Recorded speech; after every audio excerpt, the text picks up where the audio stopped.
मैं जानती हूँ अभी कि बुआ जी ने जाने का नाटक सिर्फ मुझे झुकाने के लिए किया था, ताकि मैं उनसे अपनी हार मान लूं। लेकिन जानते हो, माँ जी बुआ जी के इस नाटक से इतना घबरा गई कि उन्होंने मुझे उनसे माफ़ी मांगने के लिए कहा। लेकिन जब मैंने बुआ जी से ये कहा कि मैं यही चाहती हूँ कि वो यहाँ से चली जाएं, तो उन्होंने जाने का इरादा ही बदल दिया। एक बात कहूँ, अगर बुआ जी को यह पता चल गया कि तुम उन्हें इस घर से निकालना चाहती हो, अनु, तो वो तुम्हारा जीना मुश्किल कर देगी। मुश्किलों का तो मेरी जिंदगी से एक रिश्ता सा बन गया है, और सच कहूँ तो अब मुझे उनसे डर भी नहीं लगता।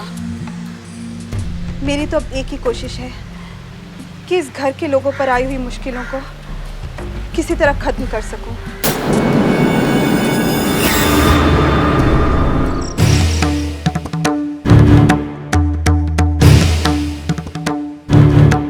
ये क्या हो रहा है? जब से ये तुलसी आई है, तब से हर कदम पर मुझे शिकस्त का मुंह देखना पड़ रहा है। घर के सारे मेंबर्स की चहेती बन गई है वो। रोहिणी तो उसे ही सब कुछ समझने लग गई है। मेरा तो वजूद ही खत्म होता जा रहा है। मेरी इस घर पर हुकूमत खत्म होती जा रही है। अगर यही हाल रहा तो एक दिन मैं अकेली रह जाऊंगी।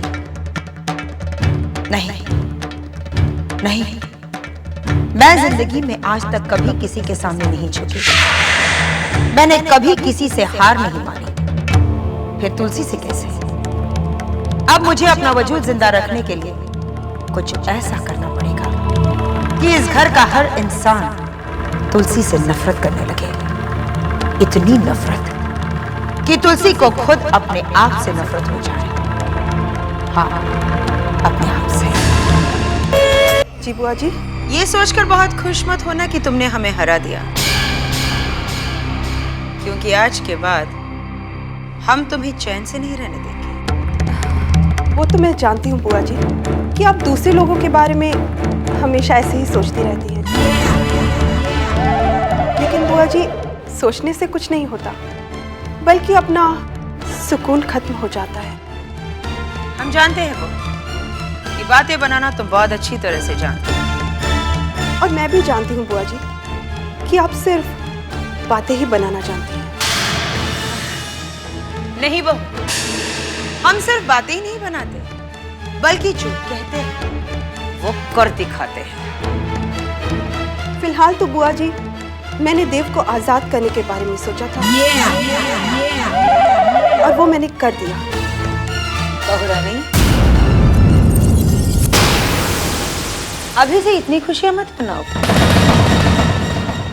क्योंकि हमने तुम्हें जो वक्त दिया था वो अभी खत्म नहीं हुआ बहुरानी। और हमें यकीन है कि वो वक्त खत्म होते होते तुम्हारे चेहरे की ये खुशियां गम और अफसोस में बदल जाएगी। हमारी ये बात जरूर याद रखना बहुरानी।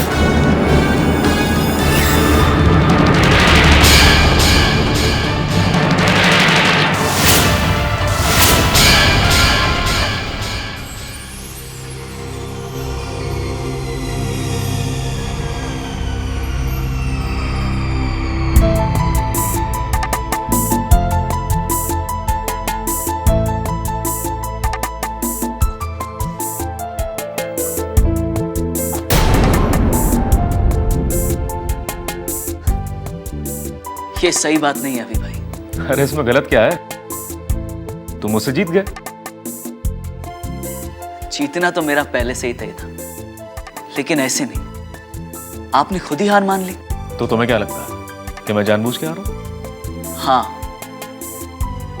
जितना जोर मैं लगा रहा हूं आप भी उतना ही जोर लगाइए, फिर देखते हैं कौन जीतता है। ठीक है, अगर ऐसी बात है तो शुरू हो जाते हैं फिर से। माँ जी, आज पहली बार आपके चेहरे पर मैंने इतनी खुशी देखी है। बहू, ये तो हमारे बेटे की खुशी है जो तुम्हें हमारे चेहरे पर नजर आ रही है, वरना खुशी क्या होती है ये तो हम भूल ही गए थे। हाँ माँ, और ये सब भाभी की वजह से हुआ है, वरना इस घर में किसी की इतनी हिम्मत नहीं थी कि बुआ जी की मर्जी के खिलाफ देव को आजाद कर दे।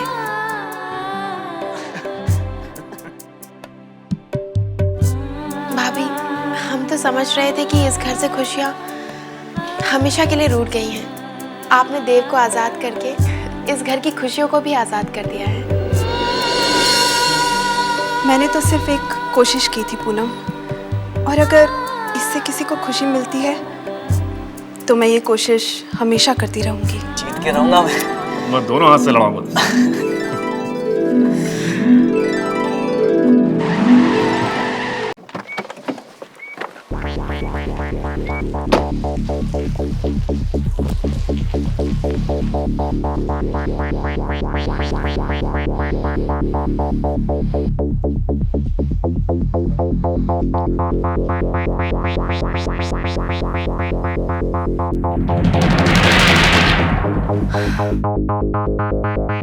क्या हुआ करण? भाई की आजादी की खुशी नहीं हुई तुम्हें? खुशी? छोटी माँ, आप अच्छी तरह से जानती हैं कि मुझे खुशी उस दिन होगी जिस दिन ये सहाय ग्रुप बर्बादी के कगार पर होगा, क्योंकि अब मुझे लगने लगा है कि उसके बाद ही सहाय हमारे हाथों में आएगी। हाँ करण, सपने तो तुमने यही देखे थे, लेकिन उन सपनों के बीच में पहले कृष्णा, फिर तुलसी और अब देव दीवार बनकर खड़ा हो गया है।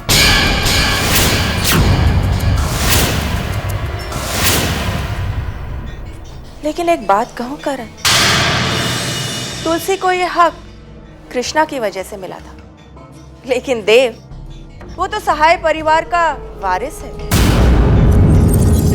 और उसका ये हक कोई भी नहीं छीन सकता। और उसका साथ देने के लिए तुलसी जो है,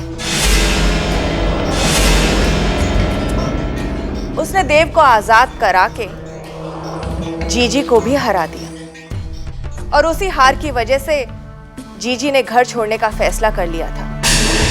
एक बात कहूं छोटी माँ, तुलसी और बुआ जी की लड़ाई हमारे लिए बहुत फायदेमंद साबित हो सकती है, क्योंकि अब बुआ जी तुलसी को इस घर में चैन से रहने देंगे, बल्कि उसके लिए रोज रोज नई नई मुश्किलें पैदा करती हैं।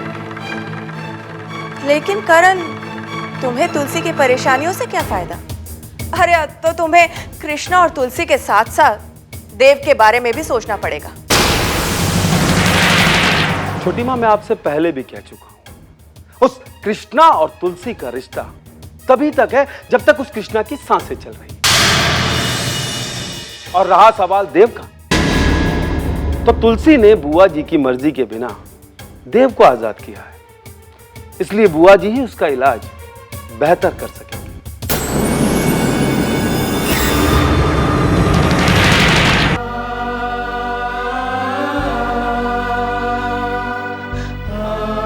भैया, भैया, ये सब क्या हो गया भैया? भगवान आखिरकार हमारे साथ ही ऐसा क्यों करता है भैया? आखिर हमने किसी का क्या बिगाड़ा है? लेकिन भैया, आप बिल्कुल फिक्र मत करना, मैं हूं ना, मैं सब संभाल लूंगा। मैं माँ का भी ख्याल रखूंगा, भाभी को भी कोई तकलीफ नहीं होने दूंगा मैं। हाँ भैया, मैं सब जानता हूं मुझे क्या करना है। मुझे तो जिज्ञासा की शादी भी करवानी है, और वो,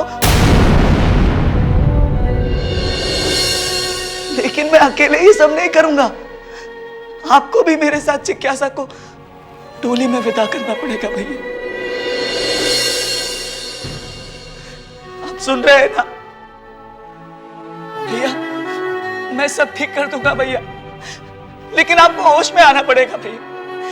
भैया प्लीज होश में आइए, भैया प्लीज होश में आइए। देव,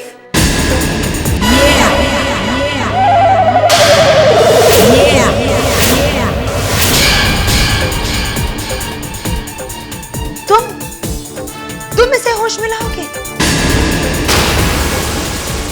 तुम जिसे खुद अपना होश नहीं है, तुम अपनी माँ का ध्यान रखोगे खुद अपना ध्यान नहीं रख सकते देव?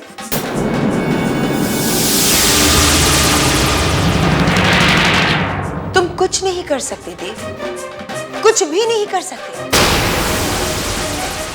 आखिर तुम कर भी क्या सकते हो? अरे तुम तो अपनी निशिता की जान तक नहीं बचा सके।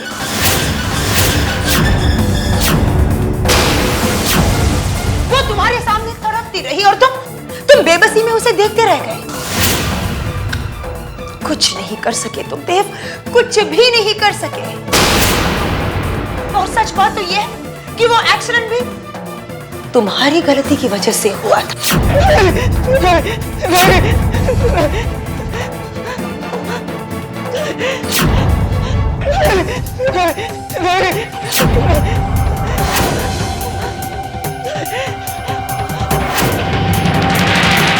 देव, निशिता की जान ली है तुमने। खूनी हो तुम देव।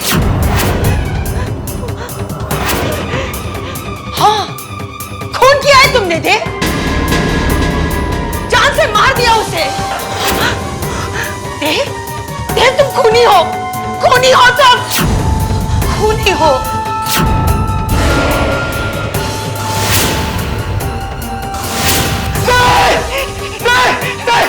मैंने नहीं किया।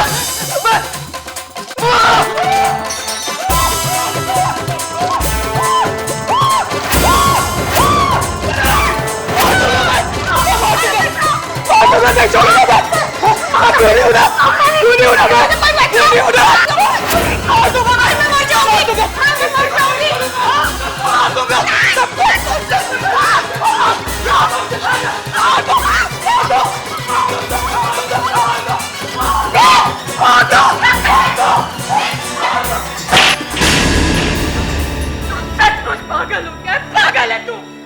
जा दूर हो जा नजरों से मेरी। जा यहाँ से, जा चला जा यहाँ से।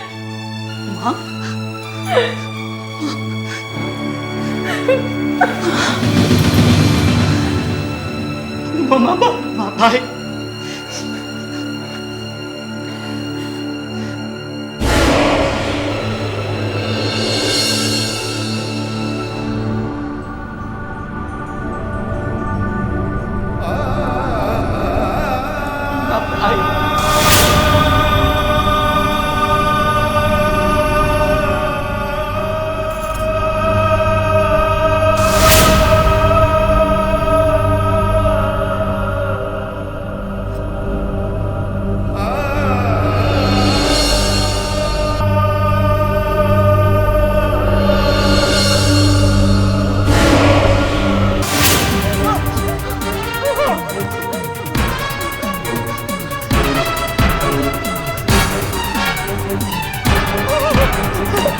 क्या किया देव?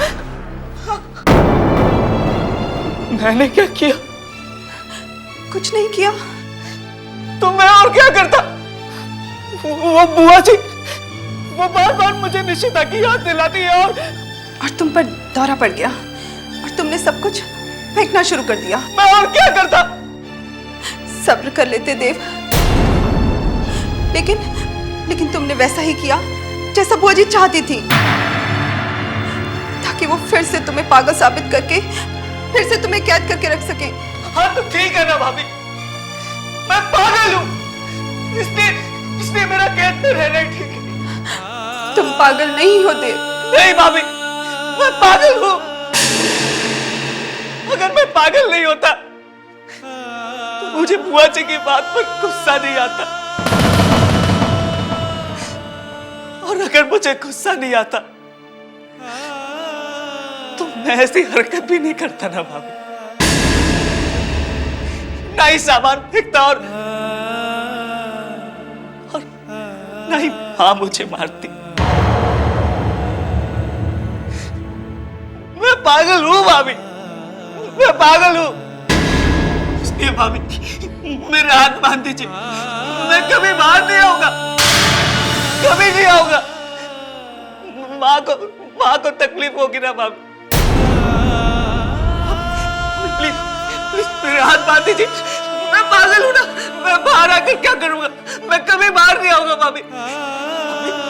भाभी भाभी मेरी समझ में नहीं आता, आखिर उसे इस तरह खुला छोड़ा किसने?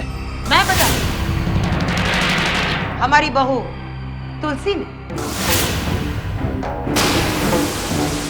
बहू, तुम्हें ऐसा नहीं करना चाहिए था। अगर वो पागलपन में कुछ कर बैठता तो भाभी को अपने दोनों बेटों से हाथ धोना पड़ जाता। एक तो बेचारा स्वर्ग से धार जाता और दूसरा जेल पहुंच जाता, या फिर पागल खाने। आप समझती नहीं है नहीं। दरअसल हमारी जो भाभी है ना, इनका दिल बहुत नरम है। अपने देवर पर दया आ गई हो गई, इसीलिए उसे आजाद कर दिया। क्यों भाभी? अरे दया तो हमें भी आती है, इसीलिए तो उसे घर पर रख छोड़ा है, वरना डॉक्टर तो उसे कब का पागल खाने भेज देते।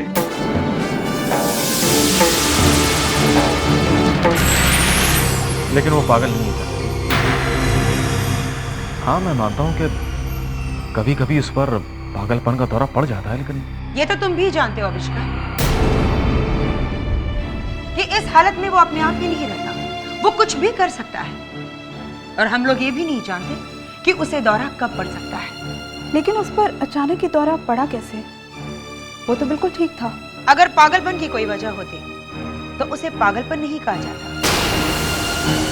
लेकिन उसे इस तरह से बांध कर रखना भी तो उसका इलाज नहीं। हम खुद भी तो यही कहते हैं कि उसका इलाज होना चाहिए, पर घर पर तो उसका इलाज नहीं किया जा सकता ना। और रोहिणी जी उसे पागलखाने नहीं भेजना चाहती।